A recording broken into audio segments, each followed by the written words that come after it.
తన 100 రోజుల పరిపాలనలో వరదలు, ఆడపిల్లల మీద రేపులు, వైఎస్ఆర్సీపీ వాళ్ళని మర్డర్ చేయటం, నరికి చంపటం, వాళ్ళ మీద తప్పుడు కేసులు పెట్టి ప్రజలకు ఇచ్చిన ఏ హామీ నెరవేర్చలేదు. కాబట్టి ప్రజల్లో తనకొస్తున్న చెడ్డ పేరుని డైవర్ట్ చేయడానికి డైవర్షన్ పాలిటిక్స్ లో ఈ రోజు వెంకటేశ్వర స్వామిని కూడా చంద్రబాబు నాయుడు గారు వదలలేదనేది మనకు స్పష్టంగా కనిపిస్తోంది. ఎందుకంటే ఆయనకి ఎప్పుడు అలవాటు, ఎప్పుడెప్పుడు ఆయనకి చెడ్డ పేరు వస్తుందో అప్పుడు ఏదో ఒక ఇష్యూని ఆయనే క్రియేట్ చేస్తాడు. దాన్ని తన వర్గీయులతో పబ్లిసిటీ చేయటం, దాని మీద డిస్కషన్లు చేసి ఎదుటి వాళ్ళ మీద నిందలు వేయటం ఆయనకు అలవాటే. కానీ ఈ రోజు మీరు చూస్తే సాక్షాత్తు టీటీడీలో తిరుమల లడ్డూ మీద ఇంత దిగజారుడుతనంగా చంద్రబాబు నాయుడు గారు మాట్లాడతారని ఎవరు ఎక్స్పెక్ట్ చేయలేదు. ఈ రోజు ఆయన మాట్లాడాక ప్రతి ఒక్కరు కూడా చీకొట్టడం మనం గమనిస్తూనే ఉన్నాం. ఎందుకంటే సాక్షాత్తు చంద్రబాబు నాయుడు గారి కొడుకే చెప్పాడు టీటీడీలో ముఖ్యమంత్రికి ఎటువంటి సంబంధం ఉండదు అని. అలాంటప్పుడు జగన్మోహన్ రెడ్డి గారు ఏదో దగ్గరుండి తిరుపతి లడ్డూలో యానిమల్ ఫ్యాట్ ని మిక్స్ చేయించినట్టుగా ఆయన ఈరోజు ఆరోపించడం ఎంతవరకు సబబని నేను అడుగుతున్నాను. ఒక్కసారి మీరు గమనించండి, చంద్రబాబు నాయుడు గారు ముఖ్యమంత్రి అయిన తర్వాత జూన్ 21వ తేదీ ఈవోగా శ్యామలరావు గారు మరి అక్కడికి రావడం జరిగింది. నెయ్యి వాసన చూస్తూ లడ్డూలో స్వచ్ఛమైన నెయ్యిని మేము వినియోగిస్తున్నామని ఆయన చెప్పడం కూడా మీరు అందరూ గమనించుంటారు. జూలై 6వ తేదీ 12వ తేదీ 2 సార్లు ట్యాంకర్లది టెస్ట్ చేయడం జరిగింది. అందులో వెజిటబుల్ ఫ్యాట్ మిక్స్ అయింది కాబట్టి దాన్ని రిజెక్ట్ చేశాము, దాన్ని వాడలేదు అని శ్యామలరావు గారు చెప్పడం మనం అందరం కూడా గమనించాం. అలాంటిది 2 నెలల తర్వాత ఇప్పుడు చంద్రబాబు నాయుడు టీటీడీకి సంబంధించిన దాన్ని టీడీపీ ఆఫీస్ లో ప్రెస్ మీట్ పెట్టి ఇలా యానిమల్ ఫ్యాట్ కలిసింది అని ఒక నింద వేసినప్పుడు దాన్ని సమర్థిస్తూ మళ్లీ శ్యామలరావు గారితో ప్రెషర్ పెట్టి ప్రెస్ మీట్ పెట్టించి ఎలా మాట్లాడిచ్చారో మీ అందరూ కూడా గమనించారు. సాక్షాత్తు నారా లోకేష్ గారే చెప్పారు టీటీడీతో ముఖ్యమంత్రికి సంబంధం లేదు అని. అలాంటప్పుడు జగన్ గారి మీద ఎలా నిందలేస్తారని నేను అడుగుతున్నా. ఈరోజు మీ ప్రభుత్వంలో మీ ఈవో ఉండగా మీరు టెస్టింగ్ చేసిన మిల్క్ లో వెజిటబుల్ ఫ్యాటా ఇంకో ఫ్యాటా ఉంటే దానికి బాధ్యత ఎవరు?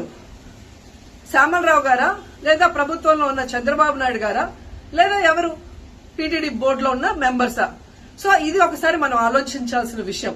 అంటే ఈవో గారు తాను జాయిన్ అయినప్పుడు ఏం చెప్పాడు, ఈ రోజు చంద్రబాబు నాయుడు ప్రెషర్ పెట్టాక ఏం చెప్పాడు అనేది భక్తులందరూ కూడా గమనించాల్సిన విషయం. రెండవది మీరు చూస్తే చంద్రబాబు నాయుడు డైవర్షన్ పాలిటిక్స్ ఎప్పుడూ చేస్తుంటారు. అలాగే ఈ రోజు ఆ తిరుమల కొండ మీదకి జగనన్న అధికారంలో ఉన్నప్పుడు మోడీ గారు వచ్చారు, అమిత్ షా గారు వచ్చారు, ఎక్స్ సీజే రమణ గారు వచ్చారు, ప్రెసిడెంట్ సీజే గారు వచ్చారు. అంతెందుకు చంద్రబాబు నాయుడు ఫ్యామిలీతో సహా వెళ్లాడు, పవన్ కళ్యాణ్ గారు వెళ్లారు. లడ్డూలో ఏ మాత్రం రుచి తేడా ఉంటే ఆ రోజే వాళ్ళు కంప్లైంట్లు ఇచ్చుంటారుగా, ఎందుకు కంప్లైంట్లు ఇవ్వలేదు? ఇప్పుడు ఆ 5 సంవత్సరాల్లో ఏదో జరిగిందని నింద వేయటానికి ఈ రోజు టీటీడీని ఎంచుకొని తిరుమల తిరుపతి దేవస్థాన ప్రతిష్టను దిగజార్చడం ఎంతవరకు కరెక్ట్ అని భక్తులందరూ కూడా ఒకసారి ఆలోచించాల్సిన అవసరం ఉంది. అండ్ మూడోది, ఈ రోజు ఎవరైతే బీజేపీ నాయకులు కూడా మాట్లాడుతున్నారో వాళ్ళని నేను అడుగుతున్నా, ఇదే టీటీడీ బోర్డులో మెంబర్లుగా బీజేపీకి సంబంధించిన వాళ్ళు ఉన్నారు. మరి ఆ రోజు తప్పు జరిగితే వీళ్ళందరూ ఎందుకు మోడీ గారికి అమిత్ షాకి ఇన్ఫార్మ్ చేయలేదు, ఎందుకు దీని మీద చర్యలు చేపట్టలేదు అనేది నేను అడుగుతున్నా. అలాగే ఈరోజు తెలుగుదేశం పార్టీ అధికార పార్టీలో ఉన్న వేమిరెడ్డి ప్రశాంతి గారు ఆ 5 సంవత్సరాల కాలంలో ఈ పర్చేసింగ్ కమిటీలో 5 సంవత్సరాలు ఉన్నారు. అలాగే ఇప్పుడు మంత్రిగా ఉన్న పార్థసారథి గారు కూడా పర్చేసింగ్ కమిటీలో ఉన్నారు. మరి వాళ్ళని విచారించండి, ఆ బోర్డు మెంబర్లందరినీ బయటకు వచ్చి మాట్లాడమని చెప్పండి, తప్పు జరిగిందా లేదా. ఈరోజు ఇంతమంది గొప్ప గొప్ప వాళ్ళు తిరుమలకు పోయి లడ్డు తిన్నా జరగని తప్పు వాళ్ళ పర్చేస్ కమిటీలో ఉన్న వాళ్ళు జనసేన పార్టీ తెలుగుదేశం పార్టీలో చేరిన వాళ్ళని మాట్లాడకుండా కేవలం జగన్ గారిని టార్గెట్ చేసి మాట్లాడటం చూస్తే రాజకీయ లబ్ధి కోసం తిరుమల పవిత్రను భ్రష్టు పట్టిస్తూ ఈరోజు చంద్రబాబు నాయుడు చేస్తున్న నీచ నికృష్ట రాజకీయాలు అందరూ కూడా గమనించి ఆ చంద్రబాబు నాయుడికి బుద్ధి చెప్పమని కోరుకుంటున్నా. ఇక ఫైనల్ గా తనను ఎవరూ నమ్మరు అనుకున్నప్పుడు పవన్ కళ్యాణ్ గారిని ఫ్రేమ్ లోకి తీసుకురావడం చూస్తున్నాం. ఇది కూడా మనం అందరూ కూడా గమనించాలి. ఎందుకంటే ప్రాయశ్చిత్త దీక్ష చేస్తున్నానని పవన్ కళ్యాణ్ అంటున్నారు.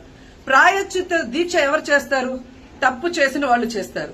అంటే చంద్రబాబు నాయుడు తప్పు చేశాడు, ఇది అబద్ధం, ఈ లడ్డూలో కల్తీ జరగలేదు, ఇది నాకెక్కడొచ్చి ఆ పాపం చుట్టుకుంటుందన్న భయంతో పవన్ కళ్యాణ్ ప్రాయశ్చిత్త దీక్ష చేస్తున్నారనేది ఈ రోజు మాకు అందరికీ అర్థమవుతున్న విషయం.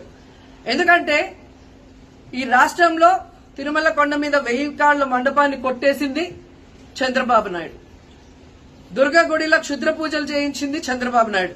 విజయవాడలో 25కు పైగా పవిత్రమైన దేవాలయాల్ని కూర్చింది చంద్రబాబు నాయుడు.